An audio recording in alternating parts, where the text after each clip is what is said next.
The Game of Life and How to Play It by Florence Scovel Shinn. Chapter 7. Love. Every man on this planet is taking his initiation in love. A new commandment I give unto you, that ye love one another.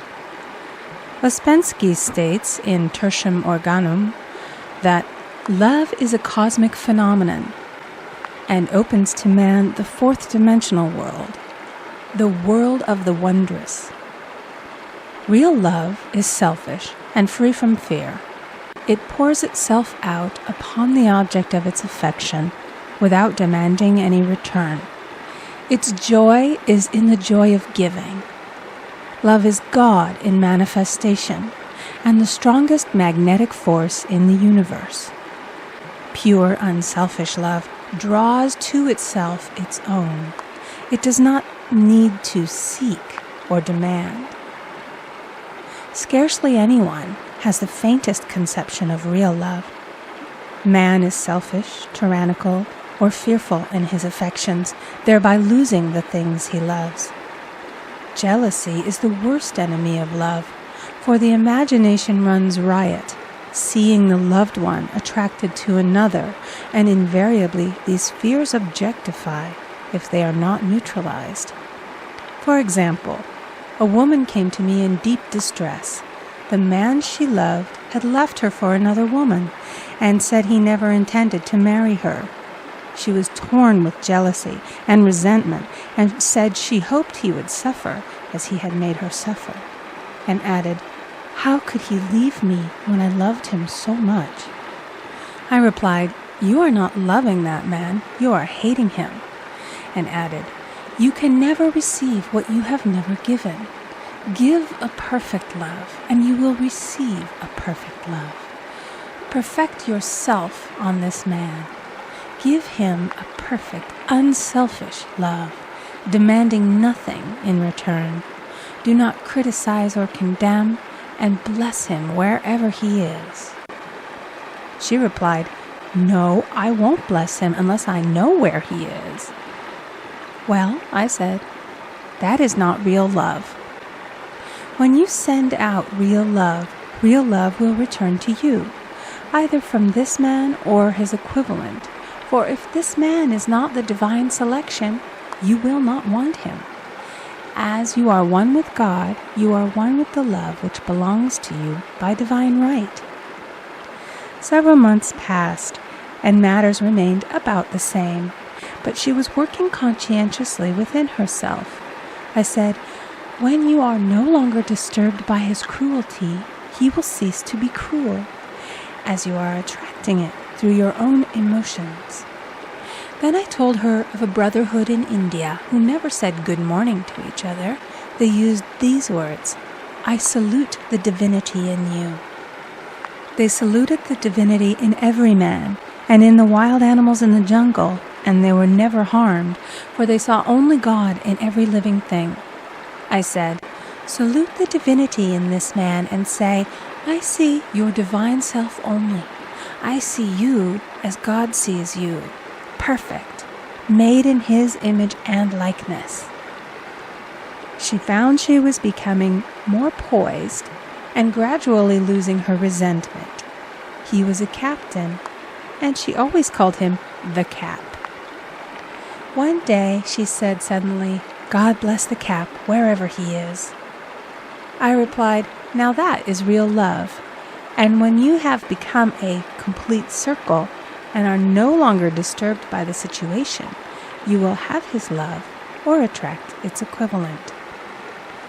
I was moving at this time and did not have a telephone, so was out of touch with her for a few weeks, when one morning I received a letter saying, "We are married." At the earliest opportunity, I paid her a call. My first words were, "What happened?" "Oh," she exclaimed, "a miracle. One day I woke up and all suffering had ceased. I saw him that evening and he asked me to marry him. We were married in about a week, and I have never seen a more devoted man." There is an old saying, "No man is your enemy, no man is your friend. Every man is your teacher." So one should become impersonal and learn what each man has to teach him, and soon he would learn his lessons and be free. The woman's lover was teaching her selfish love, which every man sooner or later must learn. Suffering is not necessary for man's development. It is the result of violation of spiritual law, but few people seem able to rouse themselves from their soul sleep without it. When people are happy, they usually become selfish, and automatically the law of karma is set in action. Man often suffers loss through lack of appreciation. I knew a woman who had a very nice husband, but she said often, "I don't care anything about being married, but that is nothing against my husband. I'm simply not interested in married life." She had other interests, and scarcely remembered she had a husband. She only thought of him when she saw him. One day her husband told her he was in love with another woman, and left. She came to me in distress and resentment.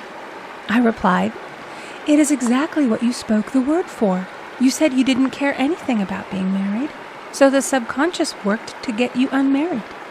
She said, "Oh yes, I see. People get what they want and then feel very much hurt." She soon became in perfect harmony with the situation and knew they were both much happier apart. When a woman becomes indifferent or critical and ceases to be an inspiration to her husband, he misses the stimulus of their early relationship and is restless and unhappy. A man came to me dejected, miserable, and poor. His wife was interested in the science of numbers and had had him read. It seems the report was not very favorable, for he said, "My wife says I'll never amount to anything because I am a 2. I replied, "I don't care what your number is. You are a perfect idea in divine mind, and we will demand the success and prosperity which are already planned for you by that infinite intelligence." Within a few weeks, he had a very fine position, and a year or 2 later, he achieved a brilliant success as a writer. No man is a success in business unless he loves his work. The picture the artist paints for love of his art is his greatest work. The potboiler is always something to live down. No man can attract money if he despises it.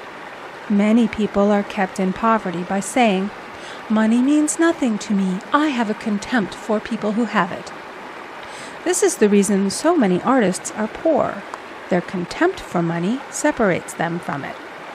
I remember hearing one artist say of another, "He's no good as an artist, but he has money in the bank."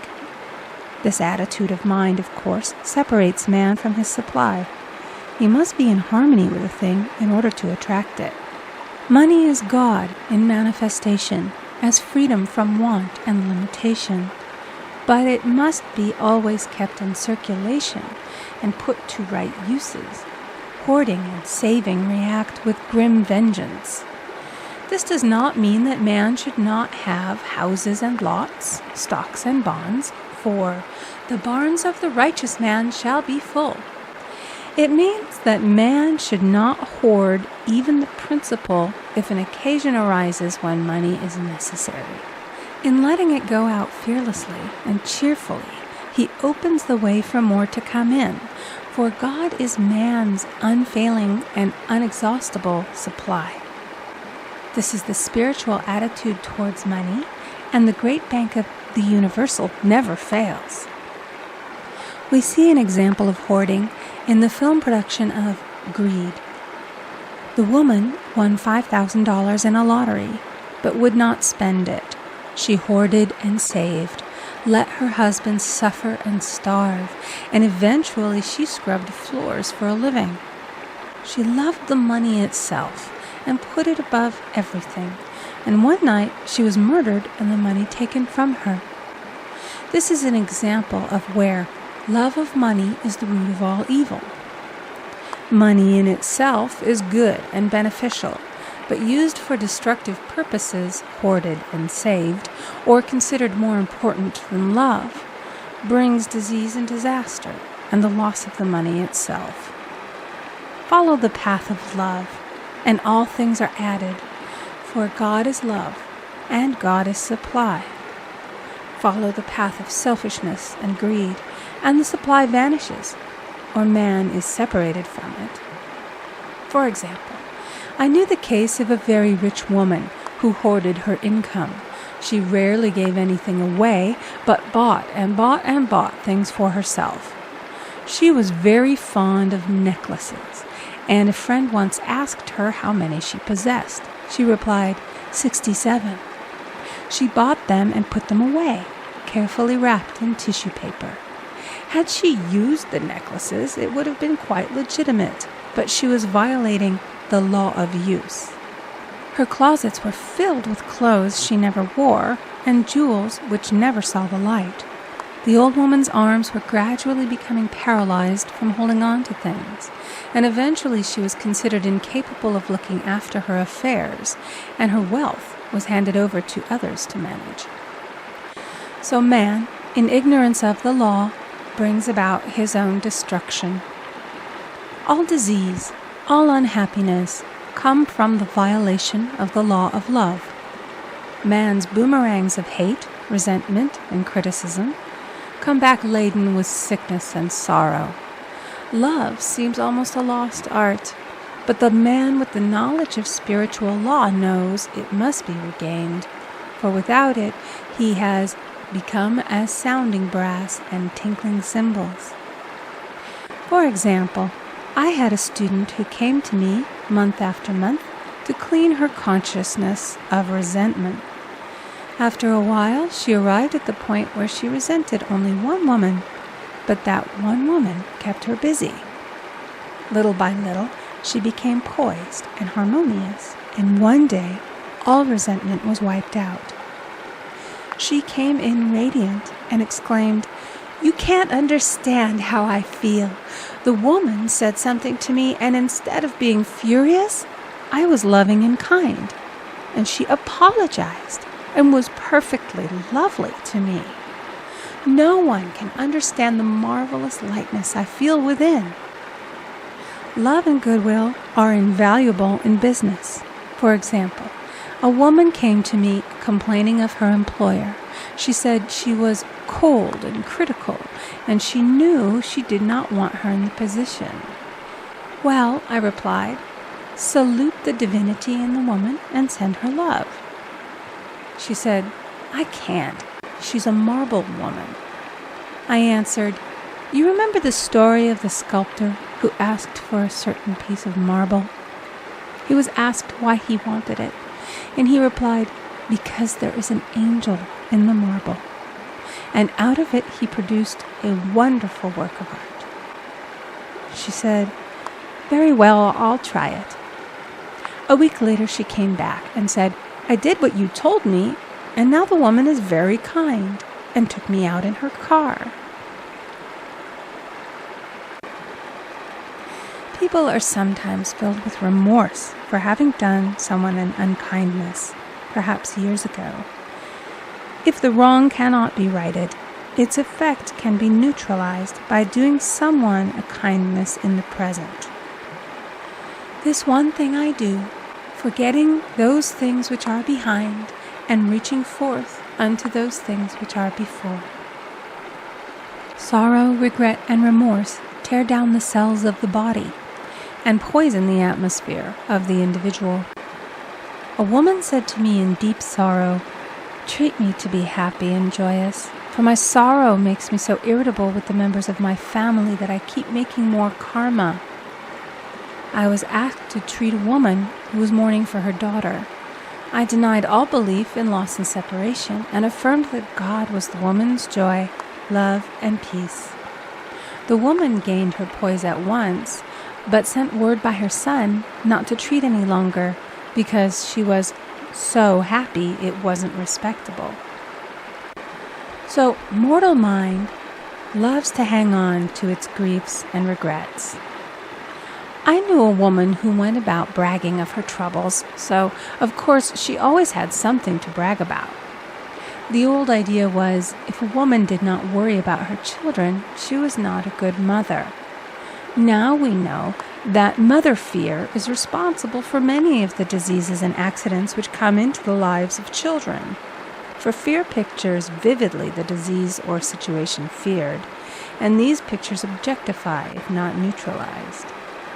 Happy is the mother who can say sincerely that she puts her child in God's hands and therefore knows that he is divinely protected.